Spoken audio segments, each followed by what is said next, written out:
Después de haber estado en el Museo del Oro y despertar mi conciencia de lo interesante que es el pasado precolombino, me dirijo a la laguna de Guatavita. Para este recorrido tendré que pasar por un pueblo llamado Sesquilé y luego llegar al pueblo de Guatavita para tomar allí un carro pequeño que me llevará a la laguna.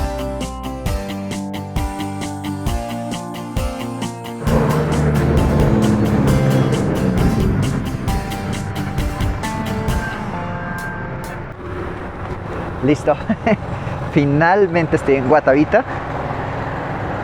Ay, necesito usarlos, en serio. Así que creo que esa es mi primer parada. Y luego siguen estos carros. Esos son los carros que me van a llevar. Por cierto, algo que sé de esta historia es que la leyenda del Dorado nace a partir de un testimonio que recibe Sebastián de Belalcázar a partir de una historia contada por un indígena llamado Muequetá. Muequetá le cuenta a Belalcázar que de donde él viene hay mucho de ese mineral precioso. Y ese mineral precioso abunda en el sitio. Tanto que Belalcázar siente que todo el sitio está lleno de eso. También le dice que hay muchas piedras verdes, las cuales serían las esmeraldas. Muequetá le cuenta una leyenda en donde decía que su cacique tenía una rutina de llegar en una balsa muy bien elaborada para hacer un ritual en donde se empavurnaba el cuerpo con una clase de ungüento, pues se aplicaba una clase de polvo de oro muy fino, el cual lo cubría por completo. Sus súbditos los llevan hasta el centro de la laguna y él se sumergía en esta laguna, teniendo una renovación y una limpieza espiritual. Belalcázar está maravillado con esta historia. Estando desde Quito, según entiendo, desde Perú, tiene que avanzar hasta la región cundiboyacense de Colombia, de lo que hoy conocemos como territorio colombiano. Belalcázar le tiene que dar un nombre a este lugar, y el nombre que decide llamarlo para encontrar este sitio, al ir explorando provincia por provincia, es El Dorado, preguntándoles a los demás provincianos, es decir, a las comunidades indígenas: ¿ustedes saben en dónde queda dicha comunidad donde abunda el oro? Bueno, pues sí, es como nace la leyenda del Dorado y se difunde por todo el mundo. Y en sí, pues aquí es donde quedaba la leyenda del Dorado.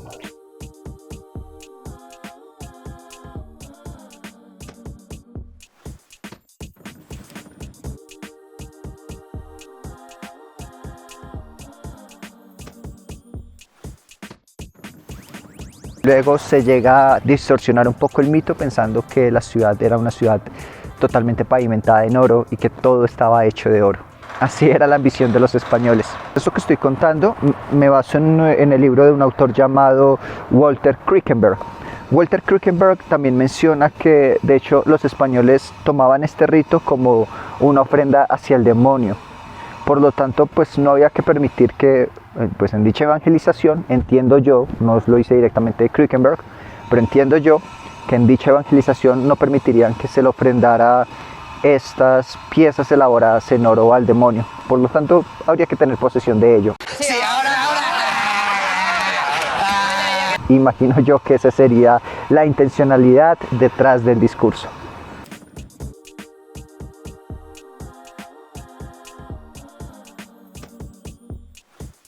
Bueno, y en cuanto a este sitio, según aprendí en las indicaciones, estamos a 57 kilómetros del norte de Bogotá, un municipio llamado Guatavita. Pensé que me iba a bajar en Sesquilé, pero no, resulta que estoy en Guatavita.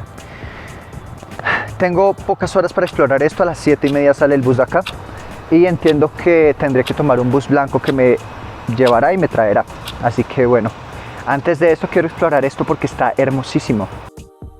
Guatavita en chibcha significa fin de la labranza, y este pueblo en realidad corresponde a una segunda construcción hecha en 1964, ya que el pueblo original, fundado en 1593, reposa bajo el embalse del Tominé.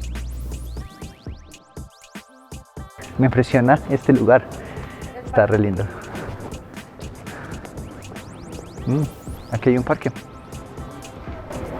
Entrémonos un poco hacia acá, veamos qué hay. De acuerdo con la tradición popular, la comunidad muisca tenía un tipo de sistema de gobierno confederado, donde habían dos principales territorios: el territorio del Zipa y el territorio del Saque en Tunja. Este territorio era administrado por el cacique de dicha zona, y este cacique también tenía jurisdicción en temas religiosos y rituales. El sistema de economía que manejaban los muiscas era un sistema, principalmente era agricultura, en donde se sembraba quinua, maíz, papa, y también tenían otros tipos de comercialización. Por ejemplo, comercializaban el oro, a pesar de que el oro solo cumplía una función artística y también religiosa. No obstante, eran expertos en el manejo del oro. Tienen muy buenos trabajos de orfebrería, de hecho lo vimos en el Museo del Oro. Además de ser expertos artesanos en la orfebrería, también eran artesanos en el tejido, puesto que hacían mantos y los usaban también como un medio para pagar tributos a sus caciques. Y también era un sistema de comercialización.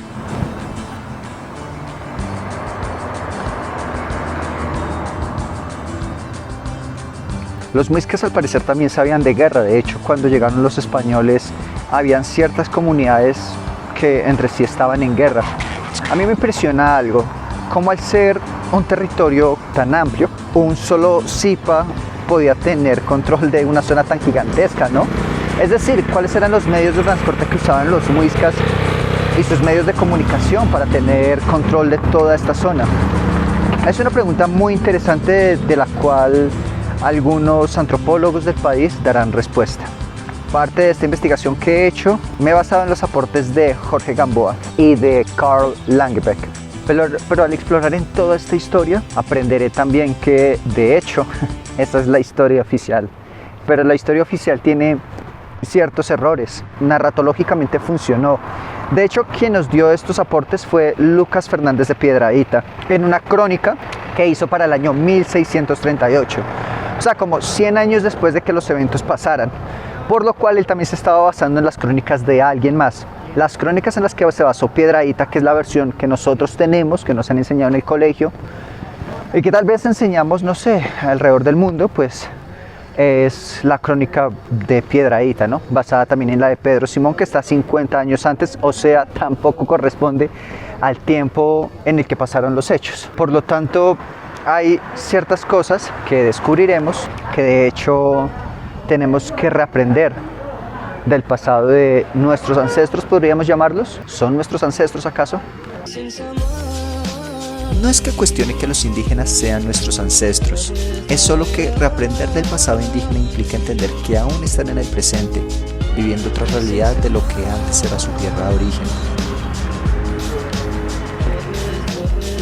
Me impresiona que hasta el hospital es súper bonito aquí. Qué sitio tan bello. Ah, bueno, y también olvidaba mencionar que de hecho los muiscas no solo destacaban en la orfebrería y en la artesanía del tejido, ¿no?, sino también en cerámica. Y esto es muy importante porque es a partir de la cerámica que nosotros podemos tener una comprensión de toda la cronología que ha habido de los muiscas, incluso antes de la conquista española, o sea, en tiempos prehispánicos. Este hecho de que los muiscas también se entiendan tanto con la cerámica va a ser muy importante para el mismo nombre de los muiscas.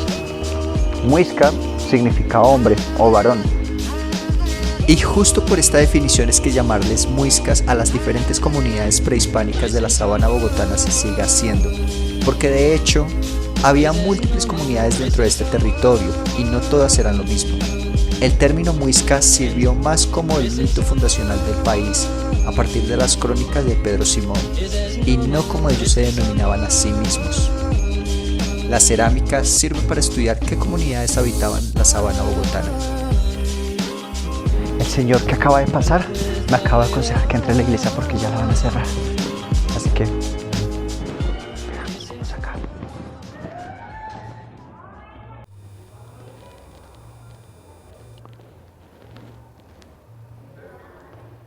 Buenas tardes. Hola, buenas tardes.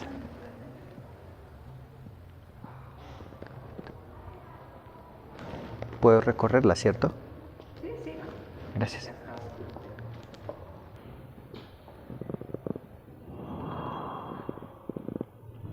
Da ese ambiente de solemnidad, la oscuridad. Esta iglesia, Nuestra Señora de los Dolores, o más bien todo el pueblo que hemos visto, fue fundado el 14 de noviembre de 1964 por la firma Llorente y Ponce de León. Ponce de León. Curioso nombre considerando la asociación con la Fuente de la Juventud, otra leyenda de la América precolombina, muy lejos de Bogotá y de la leyenda El Dorado. Una vez escuché a un profesor de historia del arte que en el catolicismo, en la época de la conquista, de hecho esta clase de vidrales se usaban para mostrar la belleza y majestuosidad de la nueva fe profesada en la región americana, ¿no? Y que esta era como una clase de propaganda para demostrar que las cosas que habían dentro de la iglesia eran cosas bellísimas, las cuales sobrepasaban tal vez a los dioses en los cuales creían algunas de esas comunidades indígenas. Pienso que una parte importante para entender toda la época del colonialismo es también entender los propósitos de Europa, los cuales tal vez no eran del todo malintencionados. Tal vez se buscaba de hecho que estas comunidades también se salvaran en lo que los europeos creían era la salvación también, ¿no?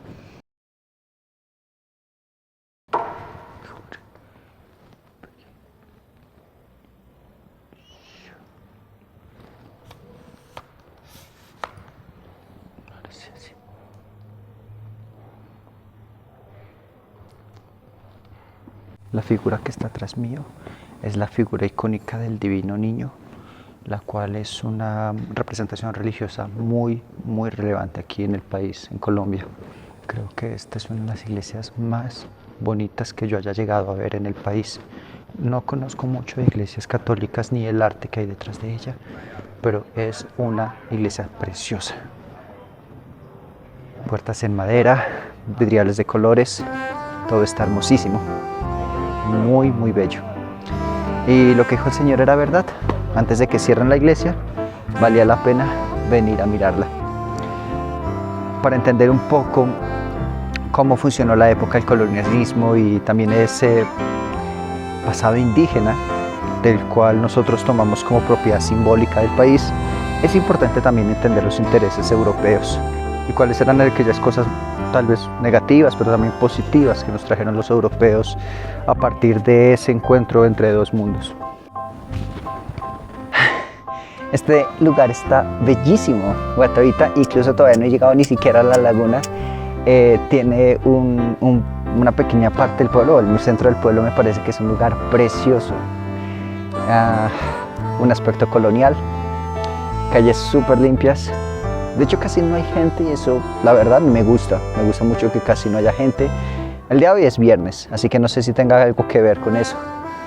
Y todo el lugar está bello y el clima es súper extraño, o sea, ahorita estaba lloviendo y ya otra vez está haciendo un sol insoportable.